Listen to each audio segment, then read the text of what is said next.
Bien, pues como os comentaba, vamos a comenzar dando una pequeña introducción a unas cuestiones básicas. ¿Qué es el padrón? ¿Para qué sirve? ¿Y dónde está regulado? Entonces, como bien nos ha dicho la compañera Otanares, y tenemos aquí el encabezamiento, el título, el empadronamiento es la llave al acceso a derechos. Entonces, ¿qué es el padrón? Pues el padrón, vamos a ver que es un registro administrativo que corre a cargo del ayuntamiento, según la Ley de Bases de Régimen Local, donde deben registrarse todas las personas que viven en un municipio, ¿vale? ¿Para qué sirve? Bueno, pues sirve sin duda alguna porque va a ser la puerta de acceso a derechos. Si yo no estoy inscrito en ese registro que tiene que gestionar el ayuntamiento, va a ser difícil que yo pueda ejercer derechos como la sanidad, o sea, poder acceder a la sanidad, a la educación, porque me van a exigir estar empadronado. O también para poder acceder a prestaciones sociales donde se exige estar un mínimo de tiempo empadronado en ese lugar. O también, como va a explicar mi compañera María, el tema de acreditar si las personas que son extranjeras, cuánto tiempo llevan viviendo para poder regularizarse. Entonces, es la puerta de acceso a derechos. Si yo no estoy inscrito en ese padrón, en ese registro, me va a ser muy difícil poder acceder a estos derechos. Y por otro lado, sirve también el padrón para diseñar y ajustar políticas públicas. Es decir, en función de las personas que estén o que vivan en un determinado territorio, pues ese municipio va a poder tener acceso pues, a más ayudas o menos ayudas, o más subvenciones, etcétera. Es decir, ajustar esas políticas públicas en función del número de personas que vivan. Por tanto, es imprescindible, y lo vamos a ver en la regulación, que el ayuntamiento está obligado a recabar los datos que concuerden con la realidad. Bien, entonces, siguiente, aquí. Bueno, pues esto, como Sonia es especialista, bueno, en el tema de derechos humanos a nivel europeo, pues en cuanto a la regulación, donde esto que os he dicho a grandes rasgos, que es el padrón, para qué sirve, dónde se regula, bueno, pues cuelga de la Carta de los Derechos Fundamentales, ¿no? Donde el derecho a una buena administración. ¿Dónde se regula a nivel estatal el registro en el padrón? Bueno, pues tenemos la Ley de Bases de Régimen Local del año 85, donde se obliga, ¿no?, a que todos los datos deben concordar con la realidad. Está el reglamento que desarrolla esta ley del año 86 y luego están las resoluciones, ¿no?, que dicta el Instituto Nacional de Estadística sobre las instrucciones que deben seguir los ayuntamientos para la gestión del padrón. Entonces, destacar, bueno, pues las últimas, la de 15 de diciembre del 2020 y la 2 de diciembre de 2020. Bueno, aquí destacar que la de 15 de diciembre de 2020 introdujo unas modificaciones que, bueno, pues no es por hacer propaganda, pero Cáritas interpuso un recurso contra las resoluciones del año 2015 porque se consideraba que vulneraban el derecho a la igualdad en el sentido de que a los niños menores extranjeros de 14 años se les exigía una documentación diferente de identificación para poder ser inscritos en el padrón, lo cual dificultaba, bueno, pues su acceso también al padrón. Y la Audiencia Nacional, en sentencia de 28 de diciembre de 2018, pues estimó este recurso y fruto de él es esta resolución de 15 de diciembre del 2020 que ya os explicará María, los requisitos que se exigen de identidad. Bien, entonces, bueno, pues los contenidos que deben contener el padrón, bueno, pues deben concordar con la realidad. Toda persona está obligada a inscribirse en el padrón. Es una obligación y es un derecho.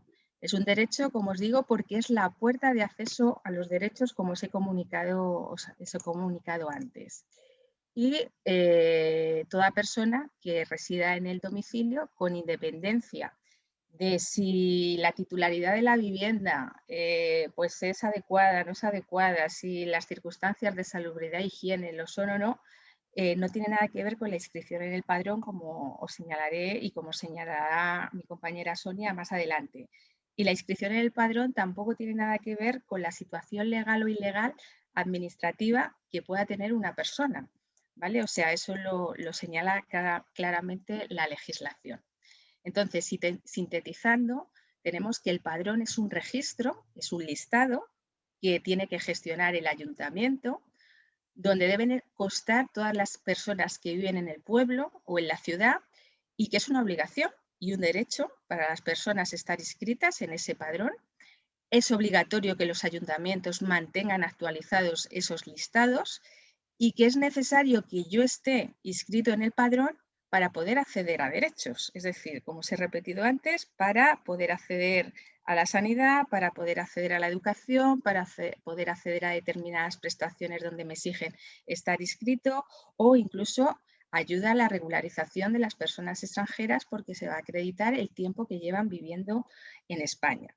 Y sobre todo es muy importante, y ahora lo aclararán mis compañeras, el que quede claro que la inscripción en el padrón es completamente independiente, como os he dicho, de la situación regular o irregular administrativa de las personas que viven en el municipio, así como de la situación jurídica que se tenga sobre la titularidad de la vivienda. O sea, ahí no tiene que entrar el ayuntamiento a valorar y de las circunstancias de salubridad o higiene que afecten al domicilio. Lo que tiene que quedar constancia es que yo estoy viviendo allí y por lo tanto tengo derecho a ser inscrito en el padrón. Bien, y hechas, digamos, esta introducción, pues ahora voy a dar paso a mi compañera María, que va a desarrollar más las instrucciones sobre cuáles son las condiciones que debo cumplir para poderme empadronar y la controversia que esto da en la práctica. Gracias, Raquel. María, Si dejas de compartir, tú comparto vale, yo y así para puedo que tú pasar los puedas, datos. efectivamente, voy a intentar a ver cómo salgo de aquí para dejar de compartir aquí. Control remoto, ¿por qué no me deja? ¿Por qué no me Arriba, sale? yo Perdón. creo. Sí, estoy intentando a ver si me sale la pantalla de la presentación. ¿Y he Listo. dejado ya?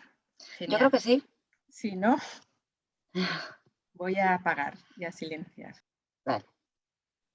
Y yo voy a donde tú lo has dejado. Bueno, buenos días a todos y a todas. Muchas gracias por estar del otro lado. Mirad, hay otra cosa que es también muy importante que conozcamos todos como ciudadanos y también en esa asistencia o en ese apoyo que hacéis a los colectivos, y es que el padrón es una herramienta estadística. Os hemos puesto que es una llave para acceso de derechos, pero en realidad es una herramienta estadística. Y esto lo tenemos que recordar porque también es muy importante para los ayuntamientos. Es decir, saber quién vive y dónde vive les permite ajustar cuánto dinero le piden al Estado, y el dinero es importante, y qué políticas públicas tienes que acordar en ese territorio. Los que somos más viejos recordamos momentos donde determinadas localidades se pegaban por empadronar a la gente para poder acceder y superar determinados tramos que les permitía acceder a un presupuesto mayor. Y eso también hay que manejarlo a la hora de tener relación con un ayuntamiento, al menos conocerlo, porque si no, desvirtuamos lo que es el padrón y quizá le trasladamos un peso que no debiera tener. En cuanto a las condiciones, pues es bastante sencillo. Como os vamos a insistir todo el rato y es una herramienta estadística, lo que importa saber es quién soy y dónde vivo. Es decir, que lo que le interesa al ayuntamiento es saber localizarme, y eso es importante para tener una dirección de correo y saber dónde vivo para poder mandarme una carta. ¿Cómo acredito quién soy? Os hemos puesto algunas fotos de las cosas más comunes. Algunas no las hemos encontrado e intentaremos explicarlas de forma también muy sencilla, porque no solo vale el DNI en el caso de los españoles o el pasaporte en el caso de las personas extranjeras. Es verdad que se ha producido como una ampliación de documentos, sobre todo en esta última instrucción, que permiten demostrar que yo me llamo María, que mi apellido es asegurado y que vivo en la calle X del municipio de Madrid. Os hemos puesto ahí todo el listado que aparece en las instrucciones, porque es bueno que sepáis que no es solo documento nacional de identidad o pasaporte, y os vamos a enseñar algunas fotos por si nos ayudan. Por ejemplo, las cédulas de inscripción. Este tipo de documentación, aunque es verdad que se ve poco, la tienen muchas personas extranjeras que no tienen pasaporte o documentación propia, y durante un año, de forma excepcional, el Estado español acredita quiénes son. Si veis este documento de alguien, de una persona extranjera, con eso se puede acreditar porque tiene foto, tiene huella y tiene su nombre y apellidos. Esta sería válida. Recordar que la cédula se renueva todos los años y es un documento caro de ver. Es extraño que veáis muchas, pero hay personas extranjeras que lo tienen. Lo mismo ocurre con el título de viaje. Es todavía un documento mucho más corto en el tiempo porque es como una autorización excepcional que se da para poder salir y entrar del territorio, pero también se admite como forma de acreditar quién soy, cómo me llamo y qué aspecto tengo. La tarjeta de identidad de extranjero. Y aquí hago una aclaración. Una de las confusiones más comunes existe entre dos conceptos, el número de identificación de extranjero y la tarjeta de identificación de extranjero. El número de identificación de extranjero, si me permitís el ejemplo, es como un número que nos asignan, un número que se asigna a toda persona extranjera como un número de referencia. Y ese número, como el de la Seguridad Social, para entendernos, es un número que permanece de por vida y que hay muchas personas en situación irregular que lo tienen. ¿Nos podemos empadronar con el NIE? Pues no, porque el NIE solo es un X/00 que no tiene foto, no tiene huellas. Por ejemplo, para que nos entendamos en términos sencillos, cuando una persona llega en un puesto fronterizo, digo, no por aduana, sino por patera o en los bajos de un camión o de una forma no habitual, y es aprendido por la policía, generalmente tiene una orden de devolución, pero además en ese momento se le asigna un número de identificación de extranjero. Ese número no nos vale para el empadronamiento. Y esta tarjeta de identidad de extranjero no viene a ser nada más que el plástico que demuestra que yo tengo una resolución administrativa que dice que puedo residir y trabajar en España. Ahora mismo está habiendo muchos problemas, por lo menos eso estamos... perdonar, en la foto veis, espero que se vea bien, el NIE de esta mujer, que es ese número de asignación que os estaba diciendo, y la tarjeta, que es el plástico donde aparece la foto, el título de residencia o residencia y trabajo que ya tiene. Esta sí sería válida para poder empadronarse, el NIE por sí mismo, que es un papelito donde se te asigna un número, no. Os decía que está habiendo muchos problemas con el tema de las tarjetas de identidades de extranjero, porque como hay tanto atasco con las oficinas de extranjería después del confinamiento, hay muchas que están caducadas y que no se han podido renovar. Solo recordaros que hay una comunicación de la Dirección General de Migraciones que dice algo que dice la ley, que es: este plástico está bien porque demuestra de una forma sencilla que puedo llevar en la cartera que estoy autorizada, pero lo que importa es la resolución que la persona tiene, es decir, el papel que recibe de la Oficina de Extranjería diciendo que estás autorizada por tanto tiempo. Y hay una comunicación pública en la que dice que aunque esta tarjeta esté caducada, si yo demuestro con mi resolución que estoy bien, podría servirme también para empadronarme, ¿vale? También los documentos que tienen los solicitantes de asilo. Y con esto, como hemos tenido tantos cambios en estos últimos años, hemos puesto estos carteles de este sí, este no, porque tenemos varios papeles iguales. En el primero, como veis, en realidad es una manifestación de voluntad que se hace en la comisaría de policía y aunque tiene foto y tiene huella, no permitiría esa inscripción en el padrón. El siguiente, que es el siguiente paso, es este resguardo de presentación, que también tiene foto, también tiene huella, y si os fijáis tiene, no sé si tengo yo cursor para enseñaros aquí, en este apartado tiene dos fechas, la fecha inicial y una fecha de prórroga de 6 meses. Estos documentos también han sido prorrogados y también hay una comunicación del Ministerio del Interior y por tanto es posible que os encontréis con personas que tienen este papel que aparentemente está caducado. Recordar que con todo el tema del confinamiento se han alargado por 9 meses más de lo que indique la caducidad, ¿vale? Este es el siguiente documento que tendría un solicitante de protección internacional.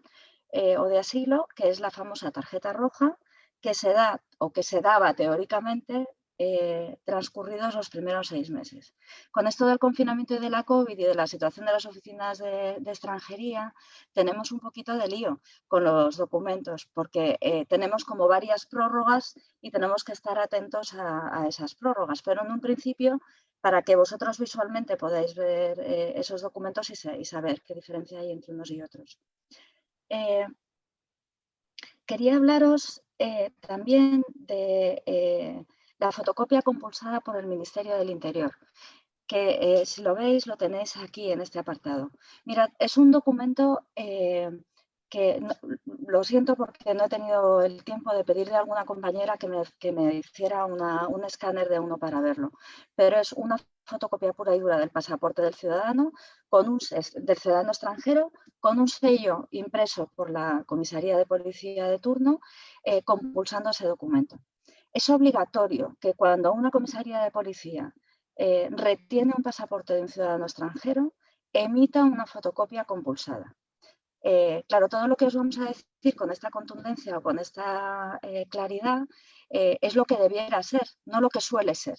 Y por tanto nos encontramos con personas extranjeras que ayer vivieron en Mallorca, que hoy están en Madrid y que lo que nos dicen es que tienen retenido un pasaporte en una comisaría de policía en Mallorca y que no tienen ninguna fotocopia. Se debiera poder pedir una fotocopia compulsada porque una persona, dice la ley, que no puede estar indocumentada y menos cuando esa documentación la tiene en su poder el Estado español, que es quien ha retenido ese pasaporte. Os recuerdo también que se puede con el carnet español de conducir, es decir, que no nos valdría un carnet internacional, los documentos consulares. Bueno. La ficha de inscripción MENA, me encantaría poder deciros que he visto alguna, no he visto ninguna en mi vida. O sea que está muy bien que la tengamos aquí. Solo recordaros que estos acrónimos tan horribles de MENA, lo que significa es menor extranjero no acompañado, y se supone que es la inscripción que hace la policía cuando detecta a una persona extranjera que consideran que es menor de edad. Sobre esto casi tendríamos que tener un taller entero, solo recordar este acrónimo y que esta posibilidad existe. Para hablar con claridad, ¿quiénes se nos quedan fuera de toda esta situación? Pues se nos quedan fuera, bueno, algunas personas extranjeras fundamentalmente, y os he puesto comunitarias o no, porque en la experiencia de Cáritas cada vez tenemos más personas comunitarias que se encuentran en situación alegal o irregular, o no sabría muy bien cómo deciros, pero si efectivamente mañana llega un ciudadano alemán con un pasaporte caducado, tampoco podría empadronarse. Tendría que presentar su pasaporte en vigor o su certificado de registro comunitario más su pasaporte. Sabéis que las personas comunitarias que llevan más de 3 meses en España tienen la obligación de tramitar una autorización o un certificado de inscribirse en un registro.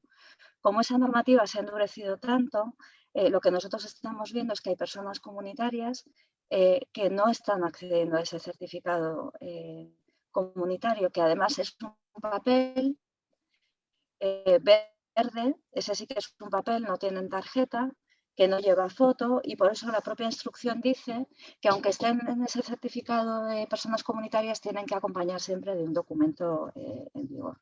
Y luego, recordar que cuando hablamos de personas irregulares y de personas indocumentadas hablamos de dos situaciones diferentes. Es decir, una persona en situación irregular es aquella que no tiene una autorización de residencia o de residencia y trabajo, y una persona indocumentada es aquella que no puede acreditar con un documento en vigor quién es. Por eso, una de las lagunas grandes que tenemos en esta normativa es qué pasa si yo tengo un pasaporte caducado.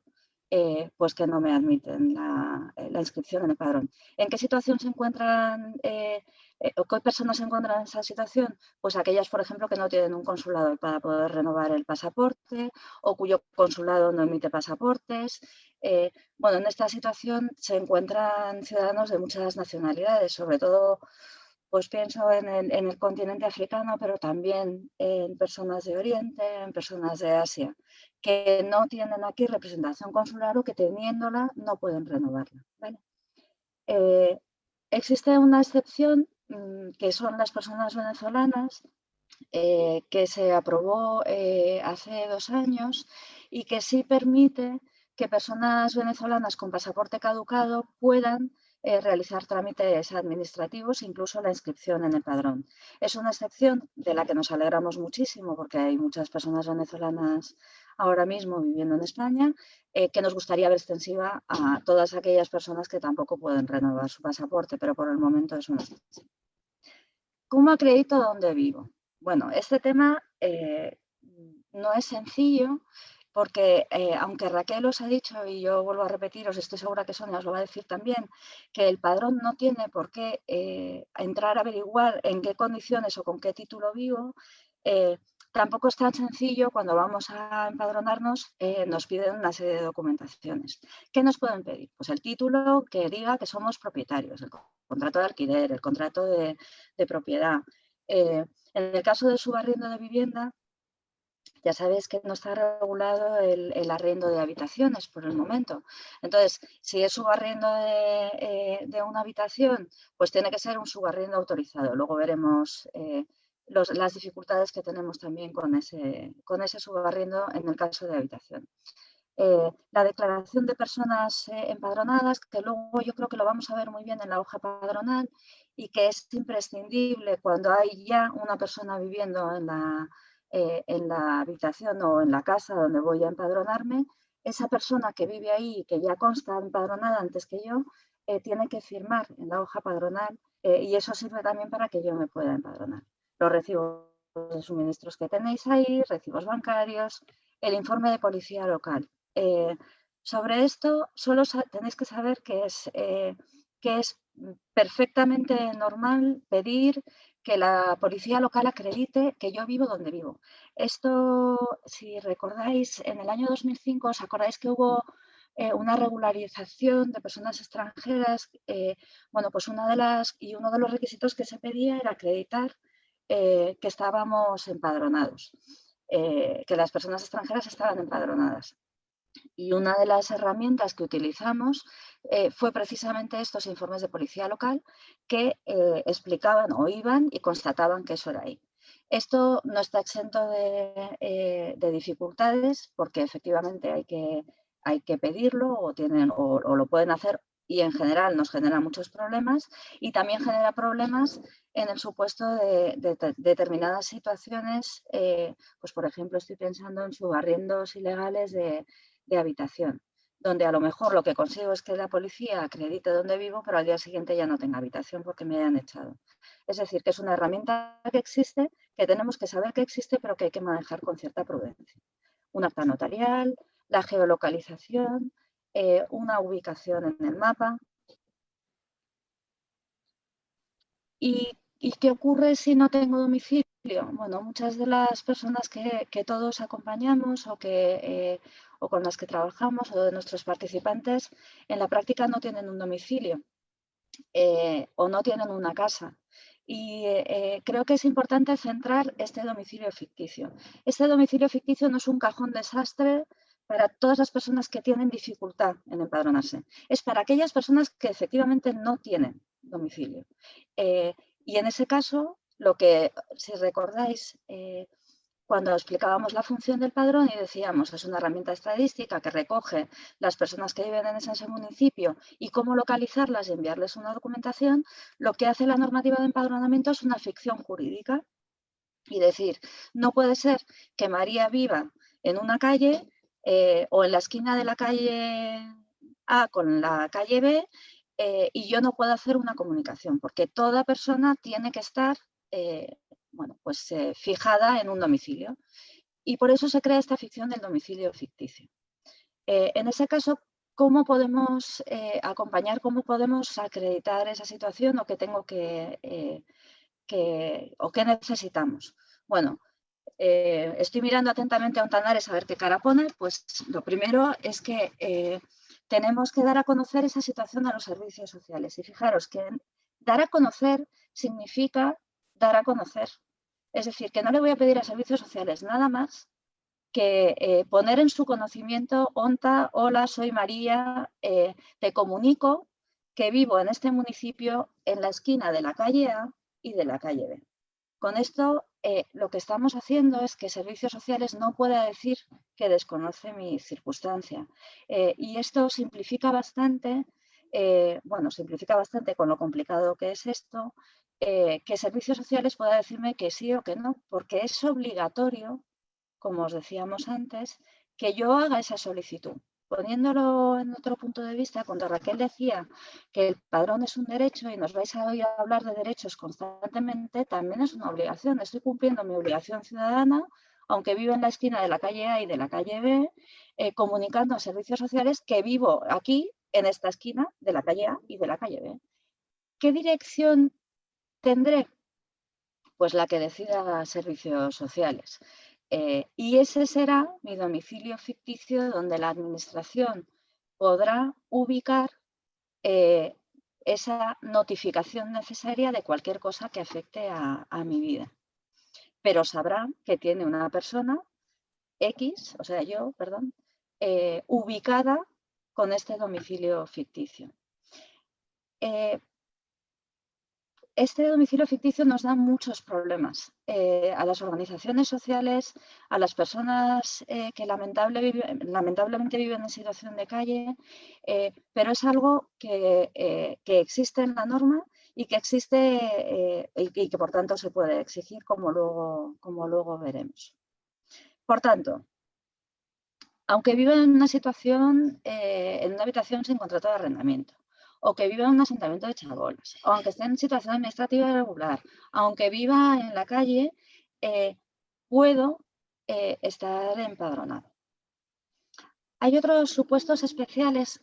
Vamos a intentar no tratar todos para no ser demasiado extensas. Onta, no estoy mirando el reloj, ¿voy bien? Vale. Os vamos a hablar de algunos. El No te empadronamiento... preocupes, que te voy avisando. Fenomenal, te lo agradezco. Venga. Yo tengo el teléfono aquí, pero por las dudas, ¿vale? Mil gracias. Os vamos a hablar de algunos supuestos especiales. El empadronamiento, por ejemplo, de víctimas de violencia de género. Y esto quizá ha sido una de las últimas novedades. Bueno, como sabéis, hay mujeres víctimas de violencia de género que necesitan tener protegido el domicilio, es decir, que necesitan que no se sepa dónde viven. Y por tanto, para que esto se produzca así, tiene que haber estas condiciones que tenéis aquí detrás, ¿vale?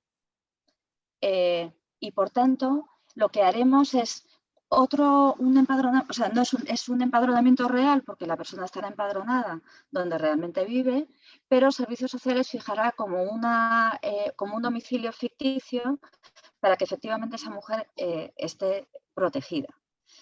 Otro supuesto especial es el de los establecimientos colectivos. Esto nos afecta sobre todo pues, a las organizaciones que tenemos algún recurso residencial, pero para que sea colectivo tiene que estar fijado como colectivo, ¿vale? Es decir, la diferencia entre estar empadronado en un piso de viviendas que está, o sea, en una vivienda normal es que se considera como familiar, pues cada una de las nuestras. Si pertenece a una organización y es un recurso residencial, tendríamos que ver si está como colectivo. Os hemos puesto en la hoja padronal, que la vamos a ver un poquito más adelante. Si os fijáis, espero que se vea bien. Estos datos no los rellenamos nosotros, los rellena el ayuntamiento. Si lo veis, pone ahí, bueno, yo veo fatal ya porque la edad de esto de los ojos fatal, pero pone a cumplimentar por el ayuntamiento, creo. Pero si veis, aparece ya esta entidad colectiva. Es decir, que puede ser cualquiera de los recursos cualquiera de los recursos de una organización donde esa persona viva. ¿Vale? Y en este caso no necesitaremos para nada servicios sociales, porque esa persona vive en ese recurso colectivo que pertenece a una organización. ¿Vale? Otros supuestos especiales, el de los niños, el de las niñas y el de los jóvenes. ¿Quiénes los empadronan? Pues en principio, pues los papás, quienes ostenten la patria potestad. Lo hemos puesto así muy bonito, en general, pues los papás, en condiciones generales. O En el caso de que tengamos alguna dificultad con los papás, pues los representantes legales del menor. Esto lo decía antes Raquel, es muy importante, los niños, las niñas y los jóvenes, y aquí hablamos de todos, solo sabéis que no tienen obligación de tener documentación que acredita quiénes son hasta los 14 años. Y por tanto, el libro de familia y el certificado de nacimiento sería más que suficiente para inscribir a un menor de edad. Extranjero o no, nos da igual. Esta era la dificultad que teníamos. Seguimos teniendo dificultades en algunos territorios, como por ejemplo Melilla, que no nos acepta el empadronamiento de niños procedentes de Nador, amparándose en otra normativa que, bueno, que no viene aquí al caso, pero es la única excepción que tenemos por el momento. Por tanto, no nos pueden decir si presentamos el empadronamiento, si vamos a empadronar a un niño o a una niña o a un joven menor de 18 que es extranjero, no nos pueden decir que es que no tiene pasaporte o que no tiene pasaporte en vigor, porque no lo necesita. Es más, hay muchos niños que no lo tienen, igual que hay muchos niños españoles que no tienen DNI hasta que tienen 14 años.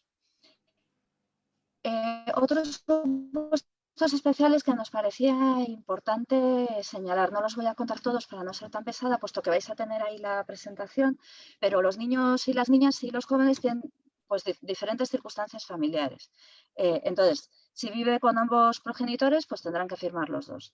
Si vive con solo uno de los progenitores, pero no existe separación legal o divorcio, o no hay resolución todavía, pues si se llevan bien, firman los dos.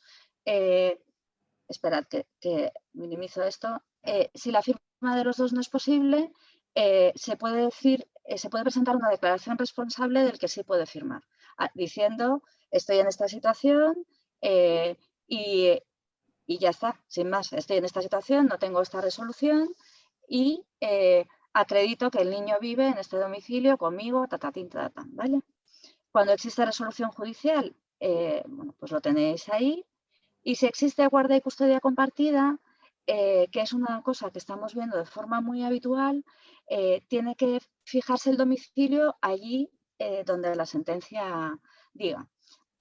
Aquí, por ejemplo, y haciendo una acotación ONTA, con el tema del IMV, es muy curioso que como el criterio es el empadronamiento para determinar la unidad de convivencia, se nos da la contradicción de que tenemos, por ejemplo, podemos tener a un papá y a una mamá en guarda y custodia compartida. El menor solo estará registrado o empadronado en el domicilio de uno de ellos, pero los dos pueden estar en condiciones de solicitar el ingreso mínimo vital y, sin embargo, esta situación no está recogida. Es una de las que estamos pidiendo que se modifiquen, por eso es tan importante. Los niños que están en situación de tutela o acogimiento, pues la firma del representante legal. Y si es una persona incapacitada, quien ostente la tutela o representación. Aquí solo acotar que afortunadamente vamos avanzando mucho con las personas en situación de discapacidad y no todas las personas incapacitadas están incapacitadas para todo. Entonces tendremos que mirar bien si en la incapacitación que esa persona tiene, mayor o menor de edad, me da lo mismo, puede ejercer su derecho a empadronarse, que a lo mejor sí lo puede hacer y tendremos que estar atentos, ojalá evolucionemos un poquito más en este espacio y puedan hacer cada vez más cosas, ¿no? Y luego han incorporado este supuesto especial de los mayores de 16 y menores de 18. Bueno, en el caso de los emancipados, recordar que puede haber niños que ya no viven con sus progenitores o porque vivan ya, porque trabajen y se hayan ido de casa de forma, no se hayan ido de casa no solo de forma desagradable, sino porque ya se estén ganando la vida por su cuenta, y en ese caso estaría el Código Civil para reconocer esa emancipación. Y luego ya la normativa de empadronamiento presume que cuando una persona de más de 16 vive en un domicilio distinto del de sus padres es porque tiene su consentimiento. Pensar, por ejemplo, en la gente que sale a estudiar fuera y que comparte piso como estudiantes. Esta es una incorporación nueva que debe ser así, ONTA. Efectivamente, la norma presume, es una presunción. Es decir, que si los padres no han consentido en esa vida independiente de ese niño en un domicilio distinto, tendrían que decir algo ellos, si no, el empleador en el ayuntamiento va a utilizar esa presunción que han incorporado en las instrucciones. Luego comenta si te parece lo que tú veas. Vale, ¿cómo pido el empadronamiento? Pues mirad, lo más habitual es la hoja padronal, que por cierto las instrucciones dicen María, que tendrían que ser iguales para todo el mundo. Sí, María, ¿cómo voy? Sí, sí. que esto me toca a mí. Ah, vale, vale, perdón. Listo, ya he terminado. Ah, vale. Perdonad. Listo. Pues ya dejo de compartir pantalla y te toca. Vale. Gracias. Perdón, que iba como una moto. No, yo estaba a punto de dejarlo pasar, pero he dicho, bueno, para que descanse tu voz. Comparto pantalla. Bueno, hola a todas y a todos, soy Sonia, ya nos ha presentado Onta y ya ves que aquí todas cosemos y hacemos lo mismo. María podía haber seguido infinitamente y también dar la siguiente parte y Raquel y las tres. A ver, comparto la pantalla y vamos a cómo solicito el empadronamiento. Entiendo que lo estáis viendo perfectamente. Vale. Bueno, María os lo ha dicho varias veces, que somos muy conscientes de lo que está en la letra de la ley y lo que es el deber ser y lo que es la realidad, porque nuestras caitas diocesanas y sobre todo las personas que acompañan en el territorio y que acompañan en las caitas parroquiales o en los proyectos, en los recursos que tenemos, ya sean proyectos residenciales o sean de otro tipo, pues evidentemente las dificultades que se encuentran pues son las que os encontráis todos y todas las que estáis aquí. Pero sí que es fundamental, y también lo han dicho ya antes mis compañeras, lo que es fundamental es que sí que estamos viendo que en muchísimos casos el desconocimiento de esa letra o de lo que dice la norma, bueno, pues también está provocando que nos sintamos indefensos cuando vamos al ayuntamiento y nos dicen eso no te lo recojo, así no se puede presentar, te falta un papel. O pasan muchos meses sin que nos contesten o nos llega una denegación de X manera que luego veremos, ¿no? Entonces sí que esto nos parece fundamental. Entonces, ¿cómo solicito el empadronamiento? A ver, esto es algo importante que se nos ha olvidado en los últimos tiempos, pero que los antiguos, María ha hablado del 1900, no, ha hablado del 2005, pero ya en la regulación anterior, no del 95 que hablaste, ya no me acuerdo. Sabemos que es verdad que hay formularios oficiales, es verdad que lo más normal cuando vamos ante un órgano de la administración es que nos encontremos unos impresos que ya están preparados, en algunos casos con ese papel calca, ¿verdad? Que luego nos sellaban. Pero es muy importante que conozcamos que la Ley de Procedimiento Administrativo nos dice qué es lo que tenemos que incluir en nuestra petición, pero no nos obliga a utilizar formularios oficiales. Dicho esto, lo más cómodo, María ha citado varias veces el impreso habitual que se suele utilizar en la mayoría, por ejemplo, de los ayuntamientos de Madrid, de la Comunidad de Madrid, pero luego veremos que en algunos casos, por la situación y las circunstancias del caso que vayamos a presentar, nos es mucho más cómodo y nos facilita el preparar nosotras el escrito de solicitud. ¿Qué tiene que contener? Pues como cualquier petición a la Administración o cualquier seguimiento de cualquier procedimiento que tenemos con la Administración. Tiene que estar nuestro nombre y nuestros apellidos y si tenemos una persona que nos represente legalmente, pues la persona que nos represente legalmente. Tenemos que identificar a quién se lo dirigimos, al ayuntamiento, bueno, en este caso con el empadronamiento va a ser al ayuntamiento, o en el caso de que estemos, como os ha comentado María, en esos pasos previos a la solicitud de empadronamiento, como podría ser el dar a conocer mi situación que estoy viviendo en algún lugar del municipio a servicios sociales, pues igual le dirigiría a servicios sociales esa comunicación de hola, estoy aquí, estoy en esta situación de exclusión social, estoy viviendo en la calle, estoy en una infravivienda o lo que sea. ¿Qué es lo que quiero? ¿Qué está pasando? ¿Y qué estoy pidiendo? En este caso pues sería tan sencillo como vivo en tal sitio, aporto tal documentación y quiero ser empadronado o quiero ser empadronada. Lugar y fecha y la firma. ¿De acuerdo? Ahora vais a ver que os lo ha anunciado muchísimas veces antes María, esta sería la hoja de inscripción o de modificación que mayoritariamente casi todos los que vivís en poblaciones grandes o en municipios grandes vais a encontraros. Y como os ha comentado María, hay una parte que completa la administración.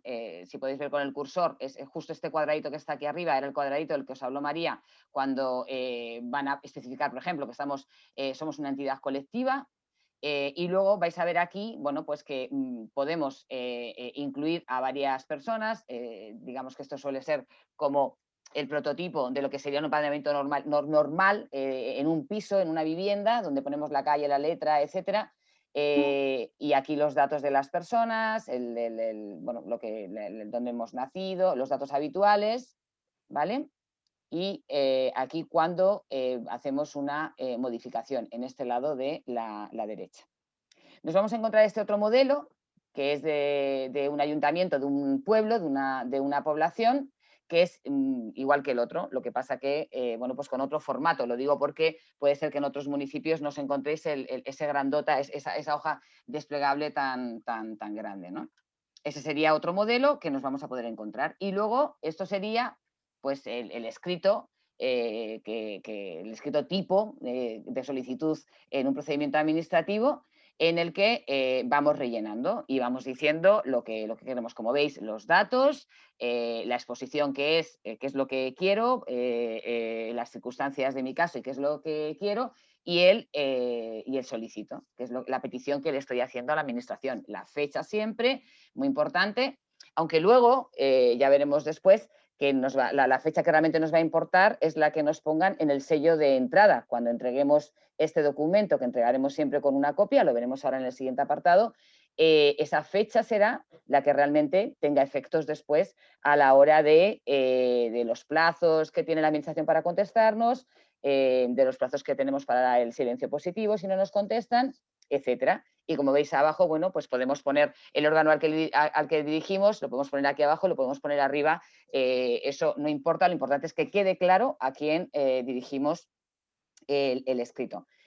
Igualmente, María también nos adelantó y os citó algunos otros documentos. Por ejemplo, cuando vivimos en un piso que está arrendado, que es de otra persona, y esa persona nos autoriza, también eso puede constar en el documento que nos proporciona el ayuntamiento, o podemos añadir un escrito más a este escrito donde estamos solicitando que nos empadronen. Añadiríamos como documento anexo, pues, por ejemplo, la autorización de la persona que realmente es la titular o bien del arrendamiento, aportando el contrato de arrendamiento, o bien de la vivienda. Luego, en el debate que tendremos, seguro que iremos a cosas de muchísimo más detalle de todo esto, que ahora lo pasamos como entre comillas, sencillo, que es hacer una solicitud y adjuntar la documentación que acredita que lo que estamos diciendo es correcto. ¿Dónde lo solicito? Aquí también volvemos a una de las cuestiones importantes, ¿no? Y es que, tal y como está derivando nuestra relación con la administración, que por otro lado es verdad que deriva en una mayor comodidad, y ahora con el confinamiento, el confinamiento que tuvimos y ahora estos casi autoconfinamientos que nos estamos llevando a cabo, lo estamos viendo, pues entre comillas, en principio es mucho más cómodo utilizar todas las vías digitales electrónicas que nos facilita la administración, pero que no nos lleve a la confusión de pensar que esto ya es así. Sino que sigue totalmente en vigor para las personas físicas, para las personas, en este caso las personas que nos queremos empadronar, sigue totalmente en vigor la normativa, pues, si me permitís la expresión, de toda la vida, de ir al ayuntamiento físicamente y empadronarme. Todos y todas conocemos las circunstancias que hemos vivido en estos tiempos de ayuntamientos cerrados, no del todo, a lo mejor con algún local para emergencia, y siempre la obligación de pedir la cita, aunque sea para la entrega física de la documentación o para recibir información sobre una tramitación. Nos han pedido que pidamos la cita por teléfono, e incluso en ayuntamientos como el mío, en Leganés, pues hemos tenido que estar casi por las mañanas esperando a ver si quedaba un hueco para la petición online de la cita, porque por teléfono todos y todas conocemos que hemos tenido momentos de absoluta imposibilidad de consecución de una cita por teléfono para posteriormente hacer la gestión. Entonces, muy importante, y eso también va en relación, todos y todas habéis escuchado, bueno, salen informes de muchas entidades, de la nuestra y de otras entidades, sobre la brecha digital y sobre todavía la mayor exclusión de las personas en exclusión provocada por cada vez más esta normalidad de la relación electrónica con la administración, ¿no? Y lo que provoca para las personas que no tienen posibilidad de acceso, incluso que no tienen electricidad para conectar el propio ordenador, ¿no? Entonces, bueno, esto, la norma, lo digo porque nos ha pasado que alguien ha llegado a un ayuntamiento y le han dicho, no lo puede presentar, lo tiene que presentar online. Entonces, la rotundidad de que la ley de procedimiento administrativo todavía hoy, y esperemos que por mucho tiempo, nos dice que nosotras elegimos cómo nos relacionamos con la administración. Cuando somos personas físicas, y en este caso del empadronamiento no voy a entrar ahora, luego en el debate podremos aclarar, porque el tema de extranjería, además tenemos a María, que es experta en este tema, ya veréis que en el caso de ser personas extranjeras, sí que, aun siendo personas físicas, para determinados trámites, pero no para empadronamiento, nos exigen hacerlo solamente vía electrónica. Entonces, esto que nos quede claro. Para empadronarnos, nosotros elegimos cómo nos relacionamos y nosotros podemos presentar por registro físico, y ahora veremos por qué otro tipo de registros, nuestra solicitud. Eso sí, vuelvo a repetir, lo he dicho antes, aunque ya en muchísimos casos, en la mayoría de los casos, y ahora durante la pandemia, casi ya de manera automática, la petición hay que hacerla vía telefónica o vía online. Ahí hablábamos de dónde lo podemos presentar. Pues también como toda la vida de Dios. Hace muchísimos años hacíamos tramitaciones ante la administración pública y lo presentábamos en otros registros porque queríamos que tardaran mucho en contestarnos, porque probablemente no teníamos mucha fundamentación para lo que estábamos haciendo, y así provocábamos que al presentarlo en otro registro que no era el registro que resuelve, pues claro, le iba a tardar un tiempo en llegar. Entonces, ahora por desgracia, cada vez es menor, pero si estamos hablando de que a lo mejor antes retrasábamos hasta un mes o 2 meses, ¿no? Por ejemplo, que nos contestaran los estudios de una exención de visado, estamos hablando de hace 20 años, ¿no? Entonces, ¿dónde lo podemos presentar? Ante el órgano que resuelve, el ayuntamiento, en la oficina del ayuntamiento.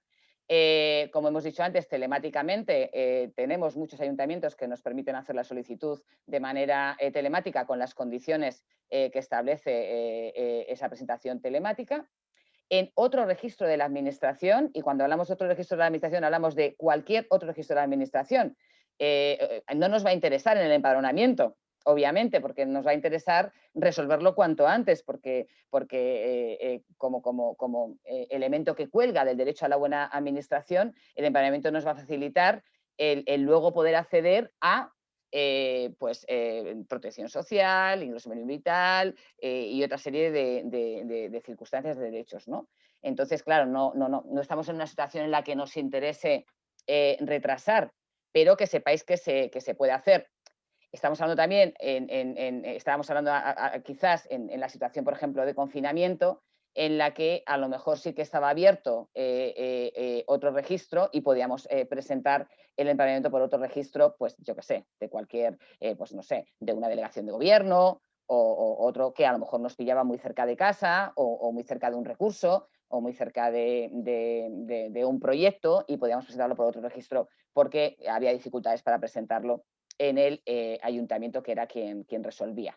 Lo digo para también tenerlo en mente porque sí que es verdad que durante el confinamiento vivimos situaciones todavía muchísimo más complicadas con el tema de dónde presentábamos la solicitud de empadronamiento y la documentación anexa. Y luego nos queda siempre el correo administrativo, que durante el confinamiento lo hemos utilizado muchísimo, hemos vuelto a utilizar esa fórmula del correo administrativo. Bueno, nos vamos a una oficina postal, todos y todas conocéis, bueno, también con la dificultad que esto tiene, no sé en vuestros municipios, pero en el mío, pues de horarios muy cortos, de muchas dificultades durante el confinamiento y hoy en día, por ejemplo, de colas inmensas todavía a día de hoy, para poder presentar una documentación, que también es cierto que cuando la gente está trabajando pues no puede estar en una cola para presentar una documentación durante varias horas.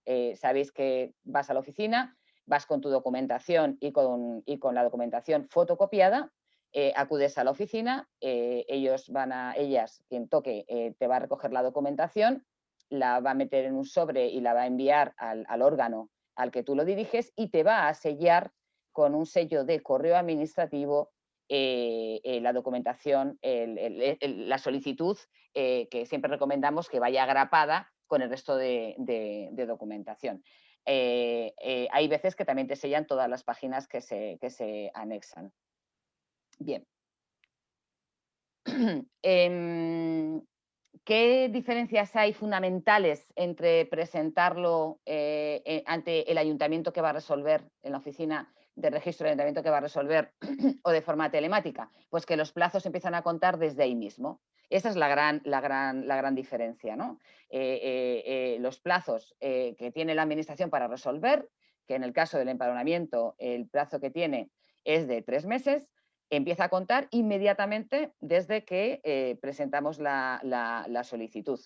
Si lo hacemos telemáticamente nos va a llegar un comprobante de forma telemática de que hemos hecho esa solicitud, y si lo hacemos presencialmente nos van a sellar nuestra copia o nos van a dar copia del resguardo, depende del ayuntamiento el sistema que tenga, y ahí desde esa fecha nos cuentan esos 3 meses. Que tenemos que decir que bueno, mayoritariamente los silencios de la administración suelen ser en muchísimos casos negativo. En este caso del empadronamiento es silencio positivo, que luego vamos a ver esto que supone, y luego en la realidad, en lo cotidiano, qué puede significar esto de que sea silencio positivo, ¿de acuerdo? En el otro registro o por correo administrativo, nosotros lo hemos podido presentar, pues hoy es 30, ¿no? Pues imaginaros que hoy por la mañana lo hemos presentado pues no sé, en otro ayuntamiento para empadronarnos en un ayuntamiento diferente, o lo hemos presentado, perdonad un momentito, por favor.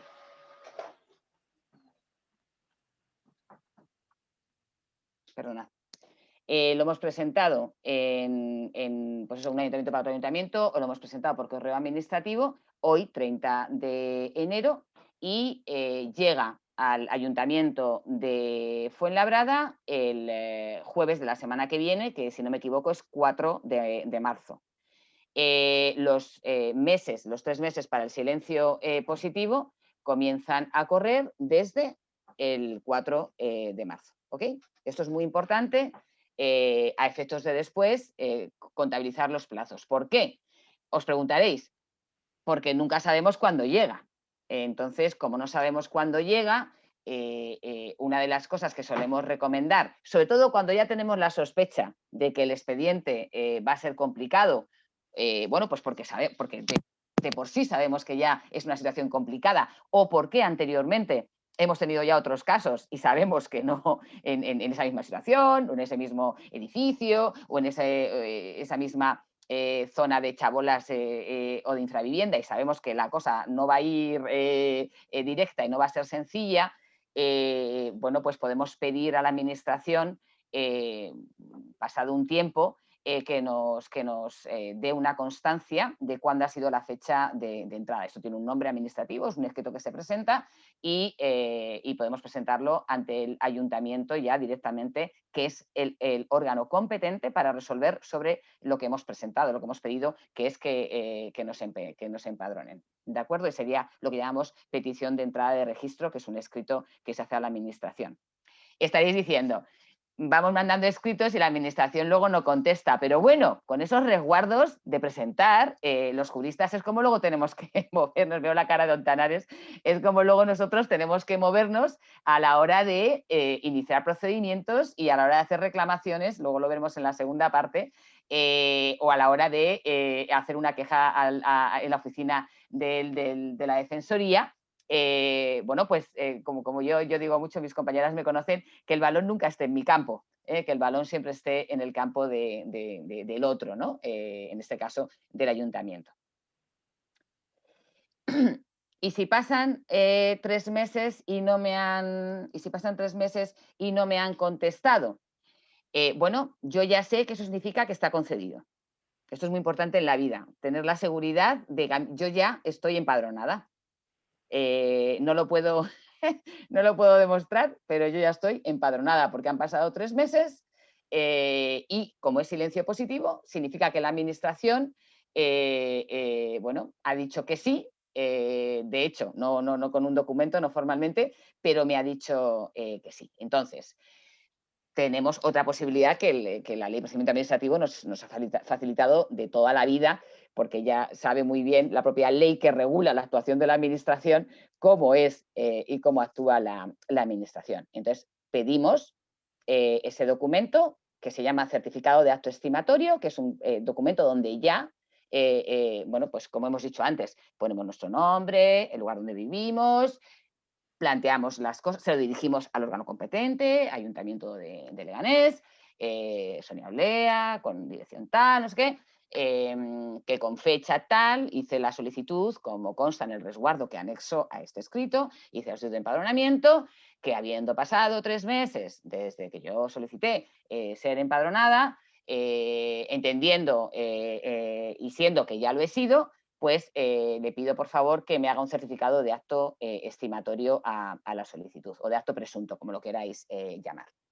Y entonces ahora ya tendría el documento en el que solicité el empadronamiento, o bien ese resguardo de esa hoja padronal que presentábamos, o bien la del otro tipo mucho más pequeña, o bien el escrito que yo presenté, y tendríamos la solicitud de certificado de acto estimatorio.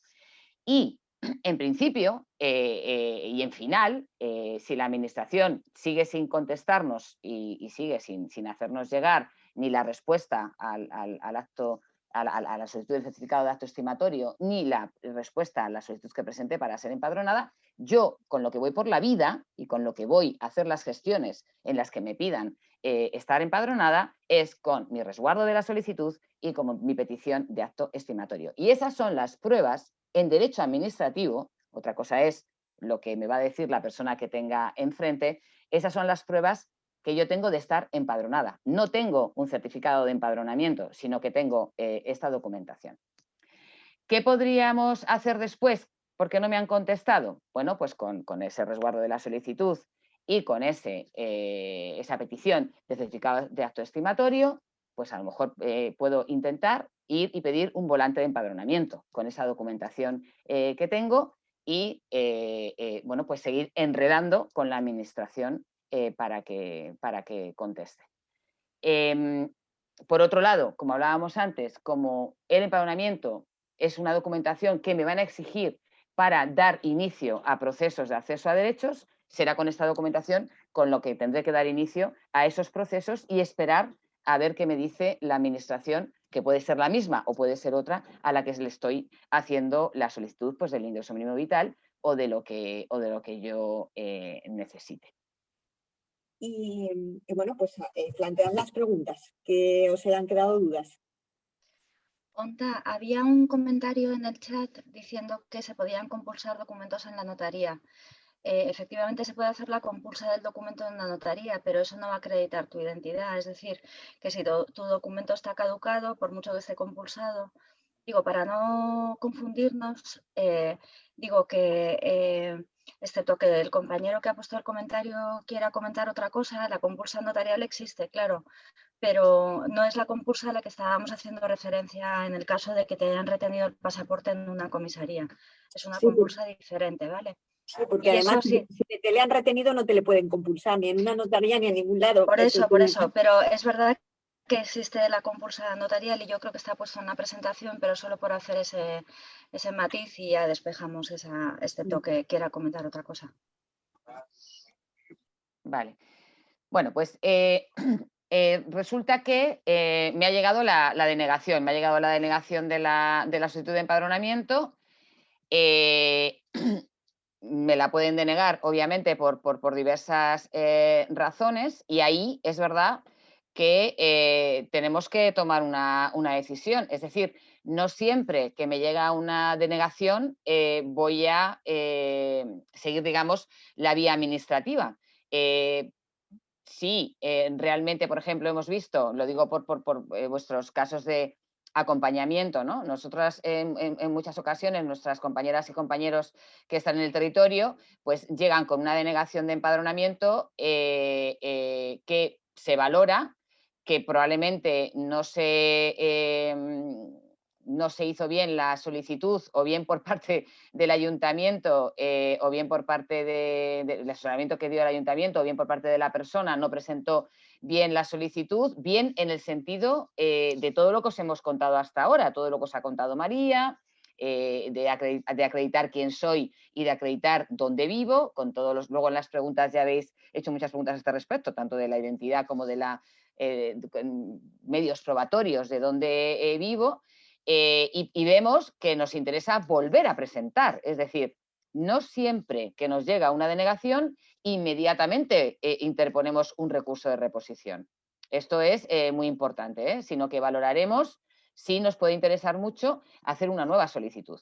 Una nueva solicitud donde, por ejemplo, en vez de utilizar el impreso que nos da el ayuntamiento, pues con un escrito nuestro y con la documentación anexa, el escrito explicativo, bueno, introducimos. O bien porque tramitamos un domicilio, tramitamos una solicitud, digamos, entre comillas, normalizada, y lo que nos correspondía era un domicilio ficticio. Entonces, lo que tenemos que hacer es todo lo que María os contaba, de poner en conocimiento de servicios sociales que estamos en una situación de exclusión, y con la documentación anexa presentar esa solicitud de de domicilio ficticio. Y la otra fórmula es pues irnos al recurso de reposición.